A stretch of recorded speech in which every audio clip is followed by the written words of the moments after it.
স্টেজে এবার যাকে দেখছো সে হচ্ছে দ্য পার্সিয়ান উলফ হার্ডি চোপান।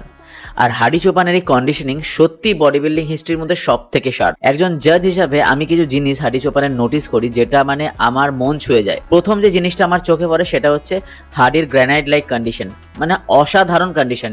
তার স্কিন এতটাই পাতলা যে মনে হচ্ছে মাসেলসের ওপর যেন একটা পাতলা কাগজ বসানো রয়েছে, ঠিক এরকম লেভেলের। এই লেভেলের ড্রাইনেস আর হার্ডনেস আর ডেন্সিটি স্টেজে খুব কম অ্যাথলিটই নিয়ে আসতে পারে। এবার ওর পোজিং ফ্লোটা দেখো একবার, এক পোজ থেকে আর এক পোজে যাওয়ার সময় প্রতিটা কন্ট্রোল জাস্ট অসাধারণ। মানে জাজেসরা তো এটাই চায়।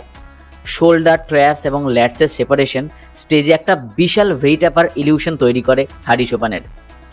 আর মিড সেকশনটা দেখো, মিড সেকশনটা দেখলে বুঝতে পারবে একদম টাইট কন্ট্রোলড আর একদম ভ্যাকিউম রেডি।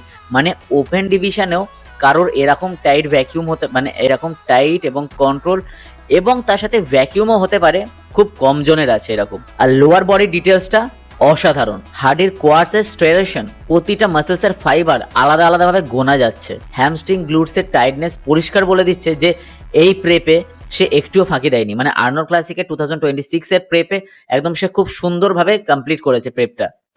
ব্যাক ডাবল বাইসেপসে ওর লোয়ার ব্যাকের ডিটেলিং এক কথা ইনসেন, কোনো কথা হবে না এখানে, ঠিক আছে। আর যখন হার্ডি তার মোস্ট মাস্কুলার পোজ দেয় তখনই মানে জাজেসদের মাথা খারাপ হয়ে যায়। একদম এত সুন্দর কন্ডিশনিং ওর বডি থেকে বেরিয়ে আসে। আর ওর পোজিং এর রিদিমটা একদম পারফেক্ট, না খুব তাড়াহুড়ো করে না খুব ধীরে ধীরে করে। আর জাজদের জন্য ঠিক সময় দেয় যাতে প্রতিটা মাসেলস ফাইবার জাজেসরা খুব ভালোভাবে বুঝতে পারে। সব মিলিয়ে এই কন্ডিশনে হার্ডি চোপান আবারও প্রমাণ করছে why he called the conditioning king. তার হার্ডনেস, তার মাসেল ডেন্সিটি বডি বিল্ডিং স্ট্যান্ডার্ডকে একটা নতুন লেভেলে নিয়ে গেছে। কিন্তু এখন প্রশ্নটা আপনাদের জন্য, আপনাদের কি মনে হয় আর্নল্ড ক্লাসিকে কে ফার্স্ট প্লেস নিতে পারে, হার্ডি চোপান নাকি অন্য কেউ?